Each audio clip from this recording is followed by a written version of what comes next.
So hello students, in this video we are starting the part 3rd of chapter 1 class 9th maths.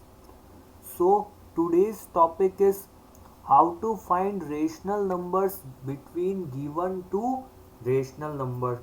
Suppose two rational numbers are given 3 and 4 and we want to find out more rational numbers between them. आपको इसके बीच में और rational numbers find out करने हैं। तो सबसे पहली बात जो आपको याद रखनी है कि इन दो रैशनल नंबर्स के बीच में इनफाइनाइट रैशनल नंबर्स होते हैं। मतलब आप चाहे जितने रैशनल नंबर्स यहाँ पे फाइंड आउट कर सकते हैं। 3 और 4 के बीच में अनकाउंटेबल रैशनल नंबर्स है। इनफाइनाइट मतलब काफ़ी ज़्यादा रैशनल नंबर्स है। 100, 200, 500, 1000 जितने चाहे आप रैशनल नंबर्स फाइंड आउट कर सकते हैं। तो एक स्टेटमेंट आप याद रख सकते हैं, between any two different rational numbers there are infinite rational numbers. या फिर आप कह सकते हैं between any two different real numbers there are infinite real numbers. ये जो बात है ये आपके आगे हायर क्लासेस तक काम आएगी। जब आप हायर क्लासेस में रियल नंबर्स को पढ़ेंगे तो वहाँ पे भी आपको याद रखना है, between any two different real numbers there are infinite real numbers. तो अभी हम सीखेंगे कि दो रैशनल नंबर्स के बीच में और रैशनल नंबर्स को कैसे फाइंड आउट करते हैं। तो सबसे पहले हमारे पास 3 मेथड है इस टाइप के क्वेश्चंस को सॉल्व करने के।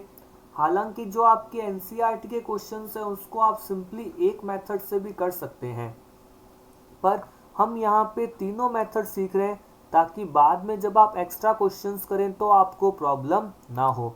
सो द फर्स्ट मेथड और we can say the basic method is mid value method. तो मिड वैल्यू मेथड क्या कहता है, सपोज आपके पास एक क्वेश्चन है। क्वेश्चन इस तरीके से है, find 5 rational numbers. Find 5 rational numbers between 1 and 2। आपको 1 और 2 के बीच में 5 रैशनल नंबर्स को फाइंड आउट करना है। तो यहाँ पे हम यूज़ करेंगे मिड वैल्यू मेथड को। तो मिड वैल्यू मेथड क्या कहता है, बेटा इन दोनों के मिड वैल्यू को फाइंड आउट करो, वो इन दोनों नंबर्स के बीच में आ रहा होगा। तो हमारे पास नंबर क्या है, हमारे पास नंबर है 1 और 2। तो मैं इसको इस तरह से लिख देता हूँ 1 और 2।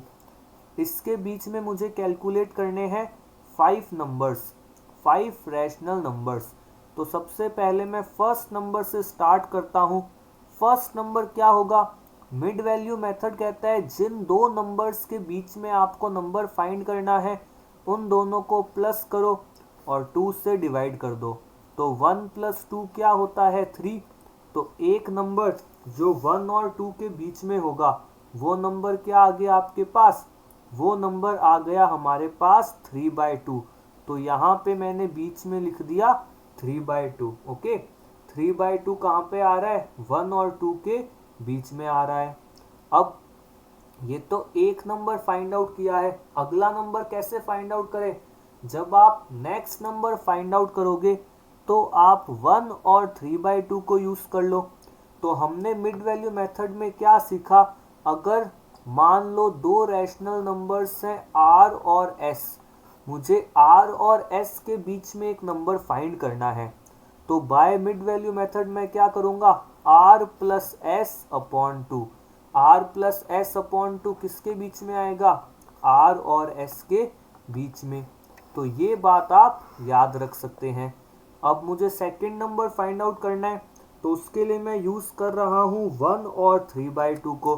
तो अगेन सेम मेथड आपको यूज़ करना है। 1 के अंदर क्या प्लस करोगे 3/2 और डिवाइडेड बाय 2। इसको सॉल्व कर रहे हो, अपॉन वाला 2 अपने प्लेस पे है, यहाँ पे कुछ नहीं है तो 1 मान के एलसीएम ले लो। ये 2 होगा 1 से मल्टीप्लाई तो ऊपर आ जाएगा 2 + 3, मतलब ये बना 5/2 और डेनोमिनेटर है इसका 2, ये वाला 2 जाएगा इस 2 के साथ मल्टीप्लिकेशन में, तो आपका सेकेंड नंबर आ जाएगा 5/4।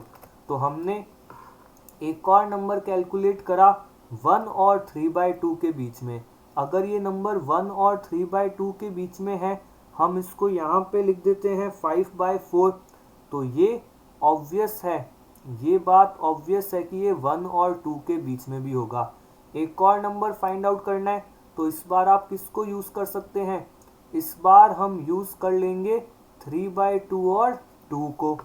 तो थर्ड रैशनल नंबर के लिए मैं यूज़ करता हूँ 3/2 और 2। तो 3/2 को r माना, 2 को s माना, दोनों को ऐड करके 2 से डिवाइड कर दें, फिर से इसका एलसीएम लोगे तो ऊपर क्या आ जाएगा 3 + 4 और ये अपॉन में 2, तो आपका नंबर बन जाएगा 7/4। तो थर्ड रैशनल नंबर हमने फाइंड आउट कर लिया, थर्ड रैशनल नंबर है 7/4। इसी तरह आपको और नंबर कैलकुलेट करने हैं, दो नंबर और कैलकुलेट करने हैं, तो आप किन्हीं भी दो नंबर्स को यूज़ कर सकते हैं इसके अंदर से। तो मैं यूज़ करता हूं अब 1 और 5/4 को। तो फोर्थ रैशनल नंबर कैसे फाइंड आउट करोगे? 1 + 5/4 अपॉन 2। अगेन आप एलसीएम लेके इसको सॉल्व करेंगे, तो ऊपर आपका एलसीएम बनेगा 4 + 5 और इसके अपॉन में है 2। ये 4 और 2 आपस में क्या होंगे? मल्टीप्लाई। तो आपका आंसर आ जाएगा 9/8। तो हमने एक और रैशनल नंबर फाइंड आउट करा 1 और 2 के बीच में, और उसकी वैल्यू है 9/8। तो मैं 9/8 को यहाँ पे लिख देता हूँ। तो लास्ट एक नंबर और फाइंड आउट करना है, आप किसी भी नंबर को यूज़ कर सकते हैं। मैं अगेन 7/4 और 2 को यूज़ कर सकता हूँ। तो फिफ्थ नंबर मैं कैसे फाइंड आउट करूँगा? 7/4 और 2 को यूज़ करते हुए। तो फिफ्थ रैशनल नंबर के लिए आप 7/4 के अंदर 2 प्लस कर दें और इसको डिवाइड कर दें 2 से। अगेन ऊपर जब आप एलसीएम लेंगे तो आपके पास होगा 7 + 8/2। तो ये नंबर आपका बन गया 15/8। तो इस तरह से आपने 1 और 2 के बीच में 5 रैशनल नंबर्स फाइंड आउट करे। तो इस मेथड को हम कहते हैं मिड वैल्यू मेथड। ओके, इसको मैं इंक्रीजिंग ऑर्डर में लिखा है तो मैं एरोस लिख सकता हूँ। ये फाइनली आपका आंसर है। तो बेसिकली ये मेथड कहाँ पे यूज होगा? जब आपको सिर्फ एक या दो नंबर्स निकालने हो, या कभी मल्टीपल चॉइस क्वेश्चंस में आ जाए जिसमें कुछ स्पेसिफिक ऑप्शंस होंगे कि 1 और 2 के बीच में कौन से नंबर्स आते हैं, कुछ ऑप्शंस है, तो वहां पे मैक्सिमम चांस जो ऑप्शन होगा वो 3/2 होगा, क्योंकि इस मेथड से हर बच्चे का आंसर 3/2 आएगा, है ना। आप अगर 1 और 2 के बीच में एक नंबर निकालते हैं इस मेथड से, तो इट्स ऑब्वियस आपका फर्स्ट आंसर 3/2 आएगा। तो ये आपका ऑब्जेक्टिव पार्ट ऑफ व्यू से काफ़ी ज़्यादा इम्पॉर्टेंट है ये मेथड। अब यहाँ पे एक काफ़ी बच्चों को इसके अंदर दिक्कत आई होगी जब मैंने इन फ्रैक्शंस को सॉल्व करा कि सर ये आपने 5/4 कैसे लिखा, 5/2/2 था, तो ये आपने 5/4 कैसे लिखा। तो देखो, इसके लिए आप एक मेथड यूज़ कर सकते हैं। सिंपल सा मेथड आपको याद रखना है। ये मेथड क्या कहता है?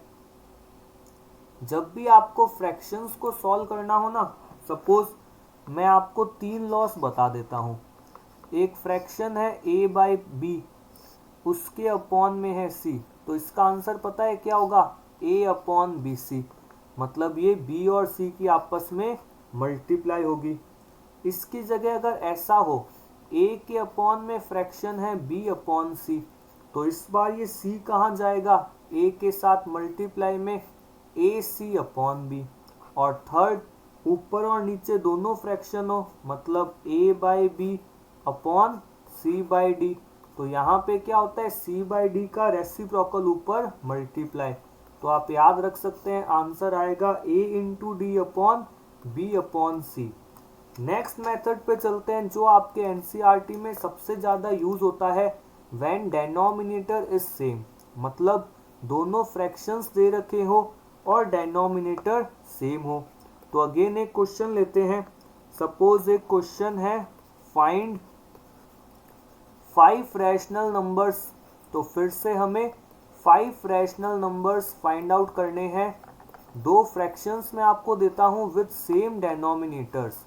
तो दो फ्रैक्शंस हमने लिए 3/5 एंड 4/5। इसके बीच में आपको 5 रैशनल नंबर्स फाइंड आउट करने हैं। तो सेकंड मेथड क्या कहता है? सेकंड मेथड के अंदर एक रूल है, जितने नंबर्स आपको फाइंड आउट करने हैं, जितने नंबर्स आपको फाइंड आउट करने हैं उसको आप क्या मान लो? उसको n मान लो। तो मैं n क्या कह सकता हूं? Number of rational numbers to find. n को हम समझ सकते हैं number of rational numbers to find, कितने नंबर्स आपसे पूछे हैं। तो सिंपल सी बात है, इस क्वेश्चन में n की वैल्यू हो गई 5। अब करना क्या है, आपके पास दो फ्रैक्शंस होंगे, तो दोनों फ्रैक्शंस के जो न्यूमरेटर और डेनोमिनेटर है उनको मल्टीप्लाई कर देना है n+1 से। पूरे फ्रैक्शन को, मतलब न्यूमरेटर को भी और डेनोमिनेटर को भी मल्टीप्लाई कर देना है n+1 से। तो यहाँ पे पहला फ्रैक्शन है 3/5, दूसरा फ्रैक्शन है 4/5। तो आप क्या करेंगे? आप 3/5 और जो अगला फ्रैक्शन है 4/5, दोनों को मल्टीप्लाई किससे कर देंगे? n+1 से। n का मतलब क्या होता है? जितने रैशनल नंबर्स आपको फाइंड आउट करने हैं। तो यहाँ पे 5 रैशनल नंबर्स फाइंड आउट करने हैं, तो 5+1, 5+1 क्या होगा? 6। तो आप इसको मल्टीप्लाई कर दो 6/6 से, और यहाँ पे भी मल्टीप्लाई कर दो 6/6 से। अब ऐसा मत सोचना कि 6 को 6 से कैंसिल क्यों नहीं कर रहे, कैंसिल करोगे तो वापस वही बन जाएगा। तो बेनिफिट ही क्या हुआ मल्टीप्लाई करने का? तो डायरेक्ट आपको मल्टीप्लिकेशन करनी है। 3 × 6 क्या होता है? 18 अपॉन में 5 × 6 30, और अगला फ्रैक्शन क्या बनेगा? 4 × 6 24/30। अब आप बड़ी आसानी से इनके बीच के नंबर लिख सकते हैं। 18 और 24 के बीच में क्या नंबर्स आएंगे? 19/30 +1 करते रहो, 20/30 और +1 कर दो, 21/30, 22/30 और 23/30। तो ये आपके 5 रैशनल नंबर्स आ गए गिवन फ्रैक्शंस के बीच में। आगे आप एक काम और कर सकते हैं, ये जो नंबर्स हैं इनको सिंपलेस्ट फॉर्म में लिख दो। कुछ कैंसिल हो रहा है, ये 2/3 बन जाएगा, ये 7/10 बन जाएगा, ये 11/15 बन जाएगा। तो ऑब्वियसली मैथ्स में आप हर आंसर सिंपलेस्ट फॉर्म में करते हैं, तो यहाँ पे भी आपको अपने आंसर को सिंपलेस्ट फॉर्म में करना है ना। अगर ऐसा ही कोई क्वेश्चन आ जाए जहाँ पे आपको ये कहे कि 6/7 और 7/7 के बीच में आप 8 रैशनल नंबर्स फाइंड आउट करो, तो आप मल्टीप्लाई किससे कर दोगे? दोनों फ्रैक्शंस को आप मल्टीप्लाई कर दोगे, जितने नंबर्स फाइंड करने होते हैं वो n होता है, और आपको मल्टीप्लाई किससे करना है? n+1 upon n+1। तो 8 नंबर्स फाइंड आउट करने हैं, तो आप इसको 9/9 से मल्टीप्लाई कर दें, तो ये बन जाएगा 54/63, ये 63/63। तो आपके नंबर्स आ जाएंगे बड़ी आसानी से 55/63, 56/63 एंड सो ऑन। इस तरह आप अपना आंसर लिख सकते हैं। ओके, नेक्स्ट जो थर्ड मेथड है, ये मेथड थोड़ा सा आपको हो सकता है डिफिकल्ट लगे, क्योंकि इसके अंदर हम बात करेंगे सीक्वेंस की। अभी तक आप सीक्वेंस से यूज टू नहीं है। देखो ये मेथड क्या होता है, सपोज मेरे पास दो नंबर्स हैं, एक नंबर है -5/13 और दूसरा नंबर है 6/13। इसके बीच में अगर मैं आपको कहूं इसके बीच में अगर मैं आपको कहूँ कि 100 रैशनल नंबर्स फाइंड आउट करो, okay, 100 rational numbers find out करो, या चलो 100 रहने दो, बहुत बड़ी वैल्यू हो जाएगी। इसके बीच में 10 रेशनल नंबर्स फाइंड आउट करो। 100 से भी कर सकते हो, कोई दिक्कत नहीं है, कैलकुलेशन लेंदी हो जाएगी इसलिए मैं 10 से करवा रहा हूँ। ओके, 100 से करना हो तो प्रीवियस मेथड से कर दो, n की वैल्यू 100 है तो मल्टीप्लाई किससे कर दोगे, 101 से। तो यहाँ पे जो थर्ड मेथड है इसको हम सीक्वेंस के अकॉर्डिंग सीख सकते हैं। मेथड क्या है, इसको हम क्या कह रहे हैं, r, इसको हम कह रहे हैं s। यहाँ पे कंडीशन क्या होगी, हमेशा एक कंडीशन है कि s ग्रेटर देन r हो, मतलब जो बड़ा फ्रैक्शन है उसको आपको आइडेंटिफाई करना है, s is greater than r। तो हम यहाँ पे क्या करेंगे, डिफरेंस फाइंड आउट करेंगे, d फाइंड आउट करेंगे। d फाइंड आउट करने का फॉर्मूला है s minus r upon n plus 1। सो यहाँ से हम d की वैल्यू फाइंड आउट करेंगे, d को हम कह सकते हैं डिफरेंस।